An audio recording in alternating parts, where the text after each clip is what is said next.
சின்ன கொள்ளூர் கிழங்கு பிடுங்க வந்தோம். நேற்று ஒரு 2 தோட்டம் பிடுங்கணும். இதே போல தான் இருந்தது. 6 டன் தான் வந்தது. இது 3வது தோட்டம். இதுவும் ஒரு 2 டன் தாங்க வரும். இது சந்தனக்காடு வீரப்பன் காடு மாதிரியே இருக்குது. வீரப்பன் ஐயா அழிச்சாங்க. அப்போவே காடும் அழிஞ்சு போச்சு, நாடும் அழிஞ்சு போச்சு. அந்த காட்டை அழிச்சா நாடு அழியும், இந்த காட்டை அழிச்சா விவசாயம் வாழும். ஏன்னா நாங்கள் விவசாயியாக பிறந்துட்டோம். இந்த பூமியில் விவசாயியாக பிறந்து இறக்குற வரைக்கும் நாங்கள் விவசாயியாக தான் இறப்போம். எங்களுக்கு நல்லது பண்ணலாம், எங்களுக்கு கெட்டது பண்ணாதீங்க, புரியுதா? நாங்கள் பேசுகிற விஷயங்கள் உங்களுக்கு பிடிச்சிருந்தா நம்பூர் நாயகன் யூடியூப் சேனலை சப்ஸ்கிரைப் பண்ணுங்கள். எங்களுக்கு கொஞ்சம் ஆதரவு கொடுங்க. நன்றி, வணக்கம். அப்படியே தோட்டம் கட்டுங்க.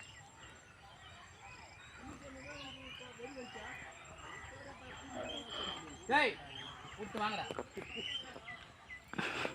ஏய் என்ன செஞ்சா? என்ன பண்ணானே அவனுக்கு இந்த வாரி